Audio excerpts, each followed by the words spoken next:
The space station floated in the darkness like a giant metal flower. Inside, thousands of aliens walked through the busy corridors. They came from every corner of the galaxy to trade, talk, and live together. But in the lowest level of the station, where no one liked to go, something terrible was happening. Velsha sat alone in her prison cell. Her body was large, much bigger than most creatures on the station. Her skin looked like purple crystal, reflecting the harsh lights around her. She had 4 arms and 6 eyes that could see in many directions. To most beings in the galaxy, she looked like a monster. But Velsha was not a monster. She was the last of her kind. The Vryn people were gone now, all of them, dead, killed. Velsha was the only one left alive, and everyone said it was her fault. They said the Vryn brought a terrible sickness to 3 worlds. Millions died from this plague. The other species in the galaxy became angry and afraid. They hunted the Vryn across space. They killed them wherever they found them. Velsha ran and hid, but they caught her 2 months ago. Now she lived in this cell with electric walls that hurt her skin every moment. The pain never stopped. Food came once every 3 days. And it was always spoiled. No one cleaned her cell. No one spoke to her. Even the robots that usually helped prisoners would not come near her door. She was completely alone. Captain Tejo walked past her cell every day. He was a human, one of the younger species in the galaxy. His job was to watch over all the prisoners in this section. He did not like what he saw when he looked at Velsha.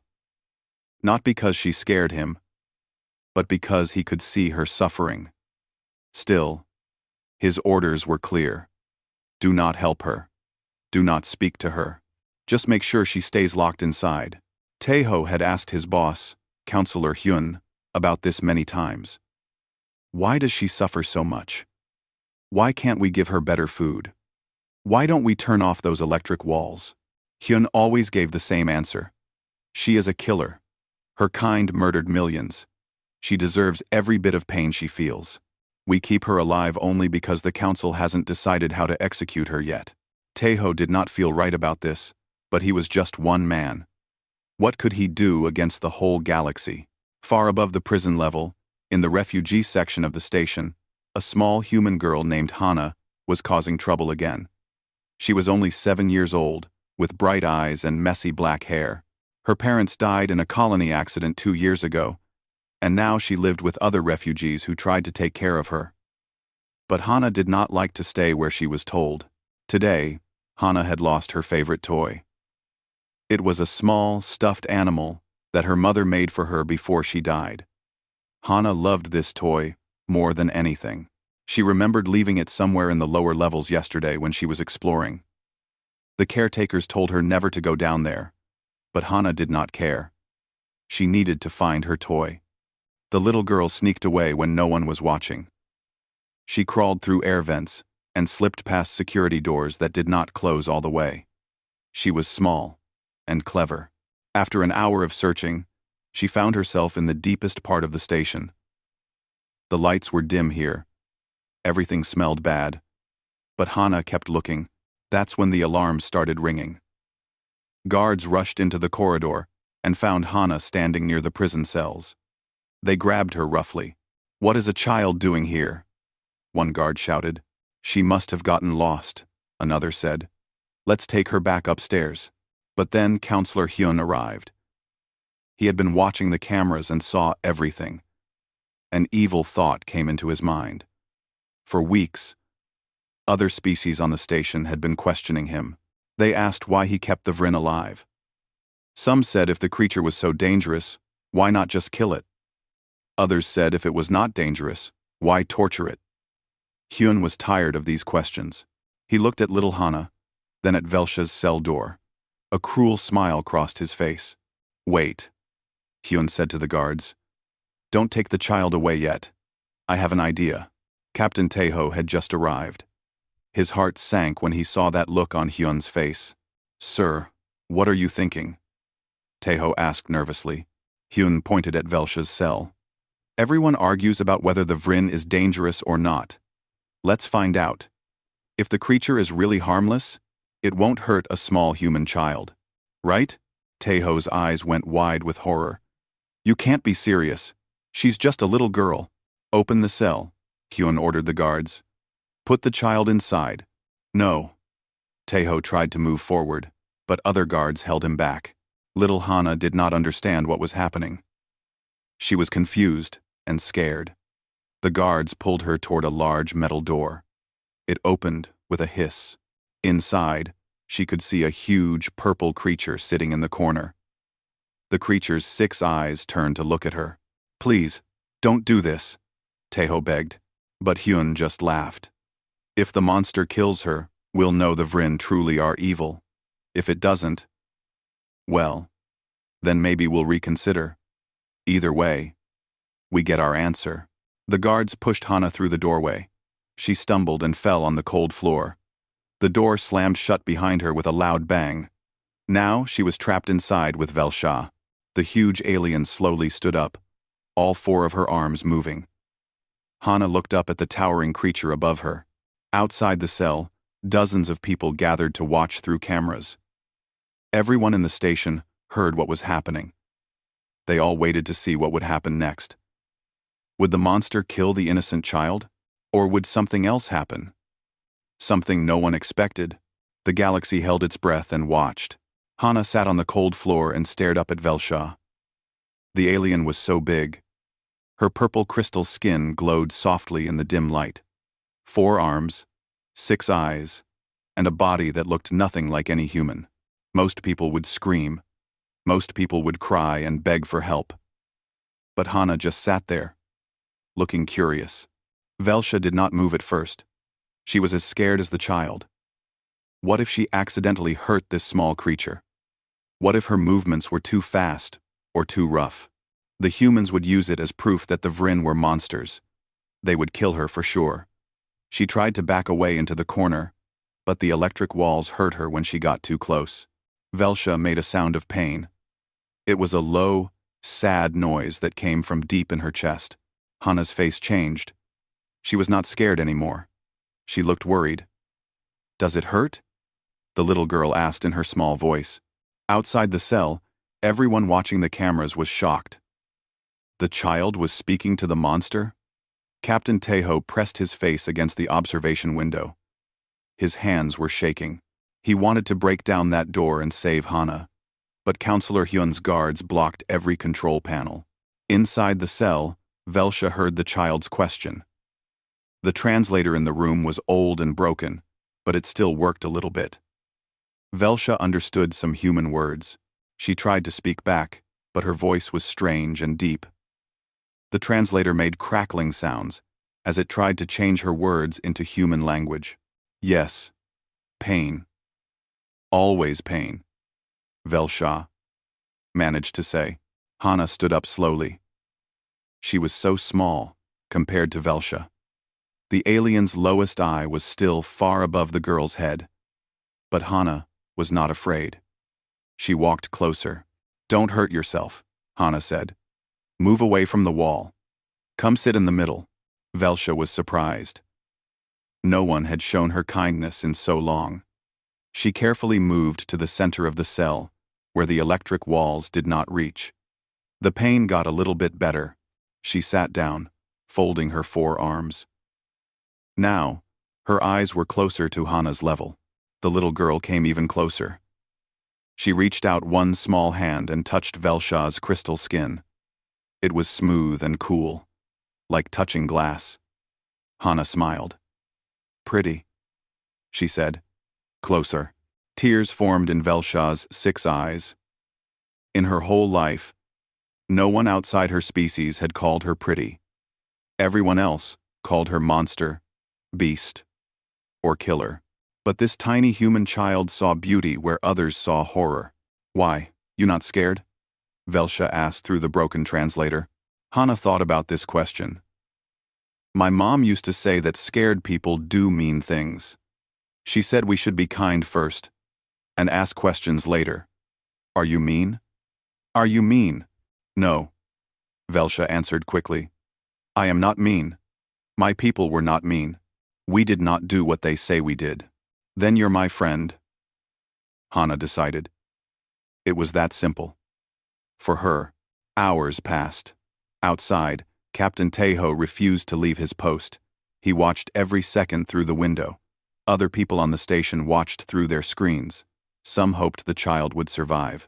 Some wanted to see violence, so they could justify their hate. But what they saw instead amazed everyone. Hana talked to Velsha about many things. She told stories about her parents. She talked about the stars she wanted to visit someday. She asked Velsha about her homeworld, and the alien told her about beautiful crystal cities that no longer existed. They talked like old friends. When food came for Hana through a small slot in the wall, the girl looked at the meal. Then she looked at Velsha, who had not eaten in 4 days. Without thinking twice, Hana broke her food in half and offered part to the alien. "You must be hungry too," Hana said. Velsha's hands trembled as she accepted the food. It was the first act of sharing she had experienced in months. The food was not much, but it meant everything. She ate slowly, carefully, as if the food might disappear if she moved too fast. More hours went by. Hana became tired. The cell was cold and uncomfortable, but she had spent time in worse places in the refugee section. She yawned and rubbed her eyes. Velsha noticed. "You should sleep, small friend," Velsha said. The translator was working better now, as if it remembered how to do its job properly. "I don't have my toy," Hana said sadly. "I always sleep with my toy. I lost it, and that's why I came down here. I was looking for it." Velsha wished she could help, but she had nothing to give. Then, she had an idea. She bent one of her crystal arms and created a small, hollow space. "Rest here," she offered. "I will keep you warm and safe." Hana smiled and curled up against Velsha's side. The alien's body was cool, but not cold. It felt smooth and comfortable. Velsha carefully positioned her other arms around the girl, creating a protective circle. She would guard this child with her life. Outside, Captain Tejo could not believe what he was seeing. Counselor Hyun had left hours ago, bored with waiting for violence that never came. Now it was the middle of the night cycle on the station. The captain pressed a button to take a photo of what he saw through the window. The image showed a huge alien creature holding a tiny human child as she slept peacefully. Tejo's hands shook as he looked at this picture. This was not the behavior of a monster. This was not the action of a species that killed millions. Something was very wrong with the story everyone believed about the Vrin. He needed to find the truth. Without permission, Tejo sent the photo to his friend Minji, a human scientist who worked in the station's research lab. He sent it to other human contacts too. Within an hour, the image started spreading through human communication networks. By morning, every human in the sector had seen it. The picture had a powerful effect. Humans started asking questions. If the Vrin were so evil, why was this one being gentle with a child? If they were plague bringers, why did the girl not fear disease? What really happened to the Vrin people? In the cell, Hana slept deeply. Velsha did not sleep. She stayed awake all night, watching over her small friend. For the first time since her people died, Velsha felt something other than pain and sadness. She felt hope.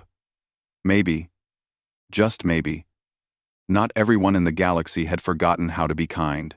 When morning came, the cell door opened. Guards came to take Hana away.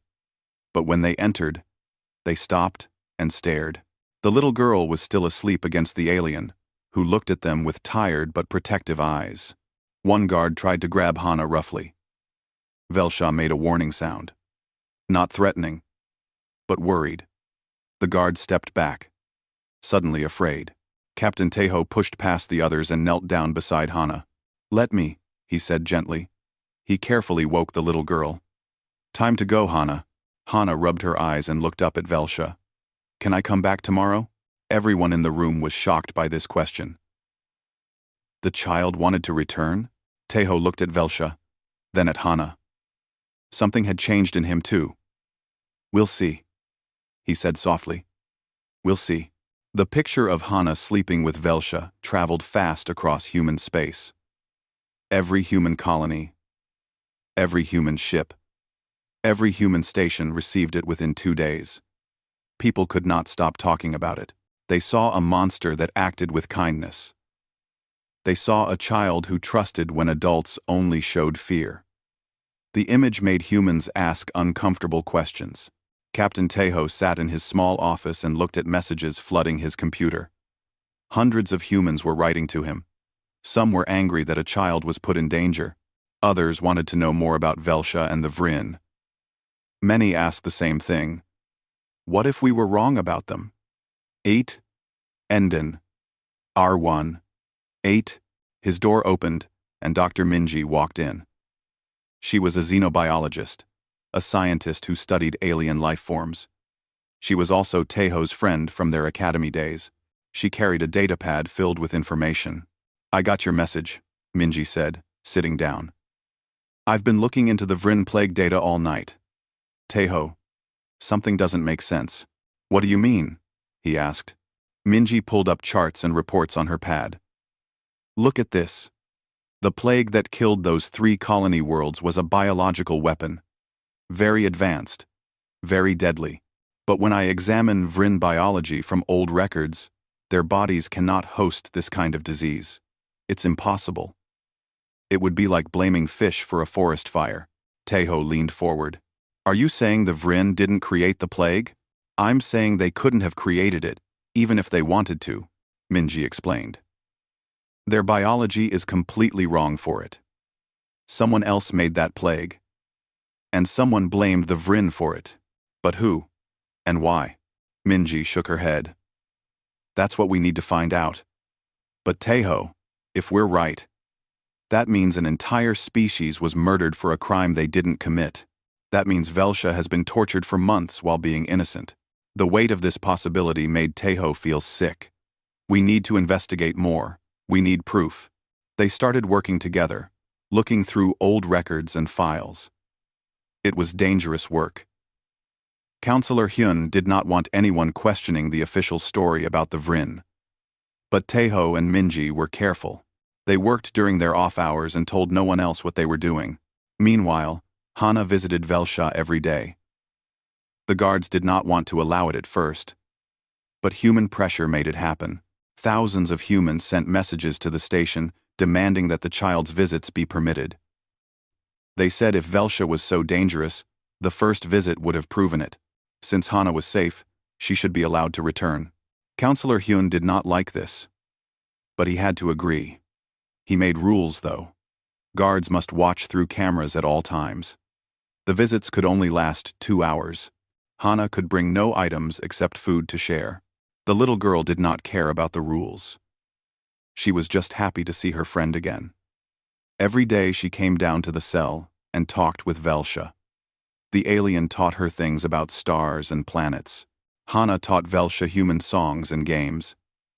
They drew pictures together on the cell floor, using food coloring. They became true friends. During one visit, Velsha told Hana about her people. We were scientists and artists, she explained. We studied life and created beauty. We never wanted war or conflict. When the plague appeared, we tried to help find a cure. But then, everyone started dying. And somehow, we were blamed. That's not fair, Hana said with a frown. No, it is not fair, Velsha agreed. But the galaxy was scared. Scared people need someone to blame. We became that someone. Hana took Velsha's large crystal hand in her tiny human one. Don't worry. My friends will find the truth. Captain Tejo is very smart. He'll prove you're good. Velsha wished she could believe this. But she had lost hope in justice long ago. 1 week after they started investigating, Tejo and Minji found something important. Hidden in old communication records, they discovered messages between Korthan collective leaders. The Korthans were a powerful group of merchants who controlled trade in many sectors. The messages talked about removing the Vryn obstacle and claiming the crystal worlds. The Vryn homeworld was rich in rare crystals, Minji explained to Teho. Crystals that are worth billions. The Korthons wanted those resources, but the Vryn would never sell their home. So the Korthons needed a reason to get rid of them. They created the plague, Teho said, his voice full of anger. They released it on 3 colonies, then blamed the Vryn. When everyone was angry and scared, they led the hunt that killed them all. And took the Vryn worlds for themselves? Minji added. Look at this trade record. The Korthons started mining Vryn crystal just 3 months after the last Vryn was supposedly killed. They've made enormous profits. This was the proof they needed. But it was also very dangerous information. The Korthon Collective had powerful friends in the Galactic Council. If Teho and Minji tried to expose this, they would make deadly enemies. That night, someone tried to kill them. Teho was walking to his quarters when a laser shot missed his head by centimeters. He ran and hid. Security alarms went off, but the attacker escaped. The next day, Minji found poison in her morning drink. She noticed the strange smell before drinking it and threw it away. They knew they were in danger now. Counselor Hyun was working with the Korthans. He would kill anyone who threatened to expose the truth. Teho and Minji needed help, but who could they trust? The answer came from an unexpected source. During Hana's visit that day, Velsha noticed the girl looked worried. What troubles you, small friend? She asked. Captain Teho looked scared today, Hana said. And Dr. Minji too. They won't tell me why, but I think someone is trying to hurt them. Velsha became very alert. Are they investigating what happened to my people? Hana nodded. They're trying to prove you're innocent. But I think bad people don't want them to succeed. Velsha thought hard. She was trapped in this cell, but she was not helpless. The Vryn had advanced knowledge that other species did not have. Even locked away, there were things she could do. Hana, can you bring me something tomorrow? A small datapad. Tell Teho it is for drawing pictures with you. But I need to access the station's network. Hana did not fully understand, but she trusted Velsha. I'll ask him. The next day, Teho brought a datapad, thinking it was just for entertainment. But Velsha was able to use it for much more. Using techniques the Vryn had developed, she broke through the station's security systems. She found the cameras that watched Teho and Minji. She found the communication records that showed who ordered the attacks on them.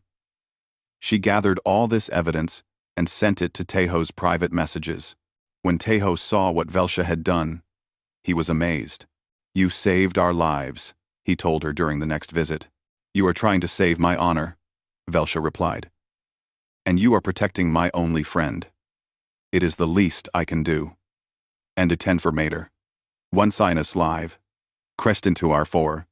Reference stand. And a 10 for Man. And a 10 for Mention. I 100 descripted. Now Teho and Minji had proof of everything. The Korthans created the plague. They murdered the Vryn. Counselor Hyun was working with them. But they still faced a problem. The Galactic Council would not listen to 2 humans and a Vryn prisoner. They needed to make the whole galaxy pay attention. Teho made a decision. We broadcast everything.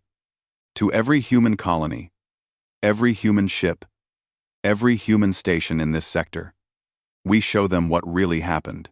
We let humanity decide what to do next. That could start a war, Minji warned. Or it could start justice, Teho replied. He pressed the button and sent the evidence to millions of humans across space. Within hours, the response began. And it was bigger than anyone expected. The human response shocked every species in the galaxy. Within 3 days, 47 human ships arrived at Station Kafara 9. They were not warships. They were civilian vessels filled with lawyers, journalists, doctors, and peacekeepers. More ships kept coming. The humans were not here to fight. They were here to demand justice. Earth Command sent an official message to the Galactic Council. The words were polite but firm. Grant Velsha a fair trial with proper evidence. or humanity will withdraw from all galactic trade agreements. We will also reconsider our participation in the galactic community. This threat terrified many species. Humans were young in galactic terms, but they had become important. Human trade helped many economies. Human technology was useful. Human culture had spread to hundreds of worlds. Losing humanity's cooperation would hurt everyone. The Galactic Council had no choice. They agreed to hold a formal tribunal. Neutral species would judge the case. Both sides would present evidence. Velsha would finally get her chance to defend herself and her people. Counselor Hyun tried to stop it. He argued that the case was already decided years ago. He claimed reopening it would create chaos. But the pressure from humanity was too strong. The council voted against him. The tribunal would happen. On the day of the tribunal, the station's main chamber was filled with aliens from dozens of species. Cameras broadcast everything to the entire galaxy. Billions of beings watched. Captain Taeho and Dr. Minji stood as Velsha's advocates. They had spent days preparing their presentation. Velsha was brought into the chamber in chains. Many aliens gasped when they saw her. She looked thin and tired. The months of torture had damaged her crystal skin. She could barely stand, but when her 6 eyes found Hana in the crowd, she straightened up. The little girl waved at her, smiling bravely. That gave Velsha strength. The tribunal began with the prosecution presenting their case. They showed images of the 3 colony worlds destroyed by plague. They talked about the millions who died. They presented old evidence that claimed to link the Vrin to the biological weapon. It was powerful and emotional. Many in the audience looked at Velsha with anger. Then it was time for the defense. Taeho stood up and spoke calmly. Everything you just heard is based on lies. The Vrin did not create that plague. They could not have created it. Let me show you why. Dr. Minji presented her scientific evidence. She explained Vrin biology in simple terms that everyone could understand. She showed charts and data proving that Vrin bodies were completely incompatible with the plague pathogen. It would be impossible for them to engineer such a weapon. But if the Vrin didn't create it, who did? Someone in the audience asked. Taeho pulled up the hidden communications they had found.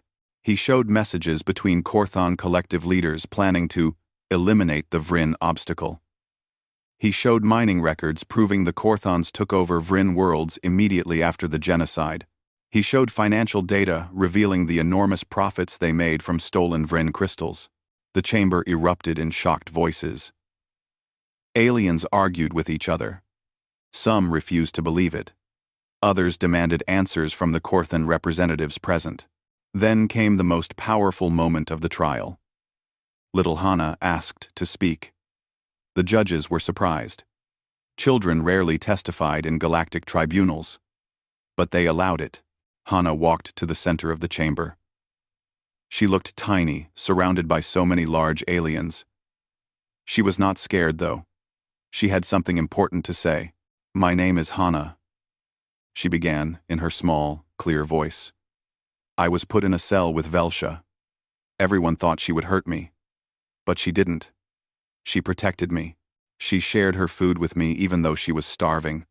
She kept me warm when I was cold. She told me stories when I was sad." Hana looked up at the judges with serious eyes. Grown-ups always tell kids to be kind and fair. But then grown-ups hurt someone who never hurt anyone. Why? Velsha is good. I know she is. I slept next to her. If she was bad, I would be dead. But I'm not. I'm here. And she's still suffering for something she didn't do. The little girl's voice broke with emotion. Silence filled the chamber. Hana's simple words touched something deep in many hearts. Even some of the judges had tears in their eyes. The broadcast images of the small human child defending the giant alien creature went across the galaxy. It was a moment no one would forget. Next, Velsha herself spoke. She stood as tall as her weakened body allowed. Her voice was quiet but steady through the translator. "I am the last of my kind. The Vrin are gone. Our cities are dust.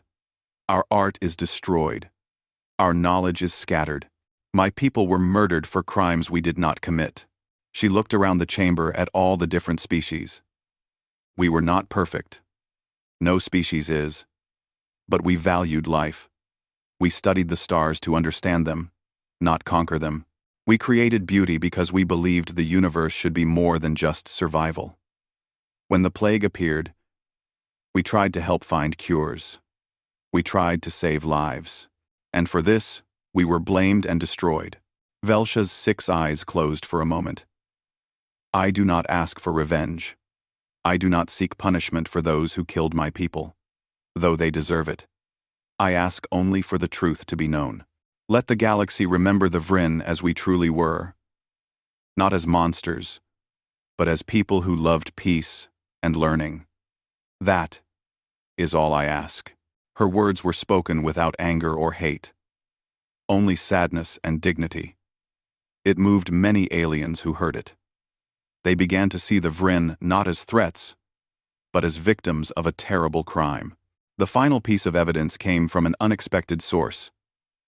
A Korthan scientist, old and dying, had watched the tribunal broadcast. His conscience could not bear the weight anymore. He sent a recorded confession to the tribunal. In it, he explained how the Korthan collective paid him to create the plague. He described how they chose the 3 colony worlds to maximize fear and anger. He admitted he helped frame the Vryn because he was paid well and told it was for the greater good of galactic commerce. When this confession played in the chamber, chaos erupted. Korthan representatives tried to leave, but human peacekeepers blocked the exits. Other species that had supported the Korthans looked ashamed. The evidence was now overwhelming. The truth was undeniable, but the Korthan collective was not finished. Their leaders threatened war if Velsha was released. They had military forces and powerful weapons. They claimed humanity was trying to destabilize the galaxy for their own gain. Some species believed them. Tensions rose. That night, Counselor Hyun made one last attempt to silence the truth. He programmed Velsha's cell to kill her. Electric walls would activate at full power and burn her to death. He set the timer for midnight. No one would know until it was too late. But Hana had been visiting Velsha that evening. The little girl had learned the cell's systems during all her time there. She noticed something wrong with the wall controls. Together, she and Velsha disabled the death trap just minutes before it would have activated. When guards discovered what happened, they found Hyun trying to flee the station. Captain Taeho personally arrested him. Evidence on Hyun's computer proved his connection to the Korthans and his attempt to commit murder. As the tribunal prepared to announce its verdict, human ships positioned themselves around the station. They made their position clear. If the verdict was unjust, if politics won over truth, humanity would act. They would not allow another innocent to suffer. The message was simple. You'll have to go through us first. And humanity does not abandon its friends. The verdict came on a bright morning. Every being in the station gathered to hear it. Across the galaxy, billions watched their screens. The 3 judges entered the chamber and took their seats. The room fell silent. Velsha stood in the center, with Captain Taeho and Dr. Minji beside her. Little Hana sat in the front row, her hands folded tightly in her lap. The lead judge spoke. His voice was old and tired but clear. After reviewing all evidence presented, this tribunal finds the accused, Velsha of the Vryn, innocent of all charges. The Vryn species did not create or spread the plague that destroyed 3 colony worlds. They were victims of a conspiracy by the Korthan collective, who sought to steal Vryn resources and wealth. The chamber erupted in noise. Some aliens cheered. Others argued. The Korthan representatives tried to protest, but no one listened to them anymore. The judge raised his hand for silence and continued. Furthermore, this tribunal officially recognizes the genocide of the Vryn people as a war crime. The Korthan collective and all those who participated in the murder of the Vryn will face justice. Assets will be seized. Leaders will be tried. The Vryn homeworlds will be returned to their rightful owner. He looked directly at Velsha. On behalf of the galactic community, we offer our deepest apologies. We failed you. We failed your people. No words can undo what was done, but we promise to ensure such injustice never happens again. Velsha's legs became weak. Teho and Minji caught her before she fell. Tears streamed from all 6 of her eyes, after so many months of pain and loneliness. After losing everything and everyone she loved, she finally heard the truth spoken aloud. Her people were innocent. The galaxy knew it now. Hana ran from her seat and hugged Velsha's lower arm, the only part she could reach. "See?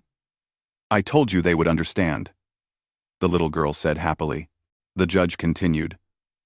"Velsha is granted full asylum on Earth or any human colony she chooses. She is free to go wherever she wishes. The chains are removed." Effective immediately. Guards came forward and unlocked the metal bands around Velsha's arms. For the first time in months, she was truly free.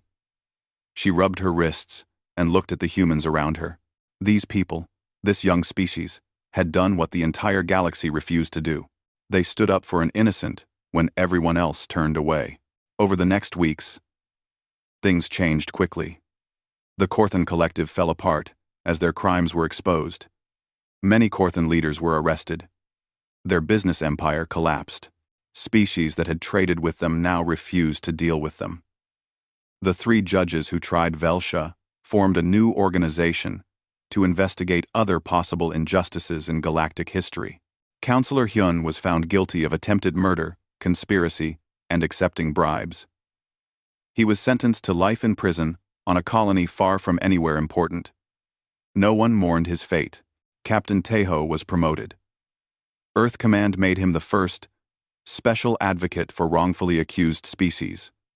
His job was to investigate claims of injustice and help those who had no voice.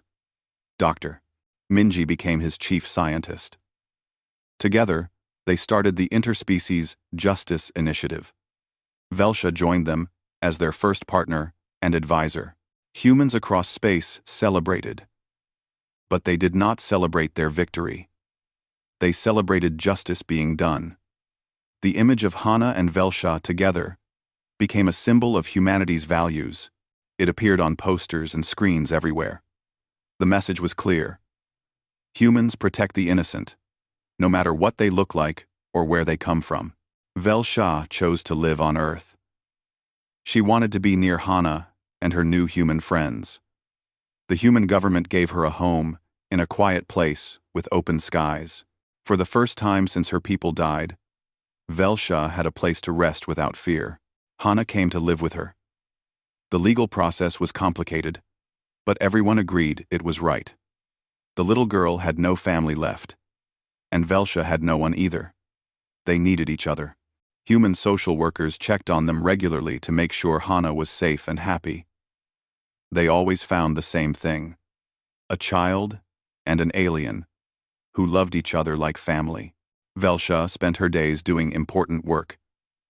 She began recovering what remained of Vryn knowledge from scattered data archives across the galaxy. She wrote books about her people's culture and history. She made sure the Vryn would be remembered not as monsters, but as they truly were. She also found something unexpected. In a forgotten storage facility, she discovered genetic samples from many Vryn individuals. With proper technology, it might be possible to bring back her species through cloning. But Velsha decided to wait. She wanted to be sure the galaxy was ready. She wanted to bring her people back into a world that would treat them fairly. 1 year after the trial, a memorial service was held for the Vryn species. Aliens from many worlds attended. They came to apologize, to remember, and to promise they would do better. Velsha stood before them all, with Hana beside her, holding her hand. Velsha spoke to the gathered crowd. "My people believed 3 things were most important: mercy, wisdom, and protection of the innocent. We were destroyed because others forgot these values. They let fear and greed guide them instead. But one small human child remembered what so many had forgotten. She saw a monster and chose to see a person. She was powerless and chose to be kind. She looked down at Hana with affection. This is humanity's true strength. Not their weapons or their numbers, but their refusal to let fear destroy compassion. They stood against the whole galaxy for what was right. They protected a stranger when no one else would. This is why I have hope for the future. Many aliens in the crowd felt ashamed hearing these words. They remembered how they had turned away when the Vryn needed help. They promised themselves they would not make the same mistake again. After the memorial, Velsha and Hana returned to their home on Earth. They had a garden there, designed to mimic both human and Vryn styles of nature. Velsha was teaching Hana about advanced mathematics. Hana was teaching Velsha how to bake cookies. Neither was very good at teaching, but they laughed at their mistakes together. One evening, as the sun set, they sat in the garden. Hana was tired from playing all day. She leaned against Velsha's side, just like she had in that cell so long ago, but everything was different now. They were free. They were safe. They were home. "Tell me a story about the crystal cities," Hana asked sleepily. Velsha began to speak. Her deep voice, gentle and warm. She told stories of her people, keeping their memory alive through words. Hana listened until her eyes closed, and she fell asleep. From the house, Captain Tejo and Dr. Minji watched them. They had come for dinner and stayed late, talking about their latest case. "Do you think we really changed anything?" Minji asked quietly. "Or will the galaxy forget and go back to the old ways?" Tejo looked at the alien and the child together in the fading light. "I think we proved something important. We showed that doing the right thing matters more than being comfortable. We showed that one voice standing up for justice can change everything. And we showed that kindness is not weakness." He smiled. "The galaxy learned something from us. From humanity. Maybe they'll forget eventually. But then, we'll just have to remind them again. That's our job now."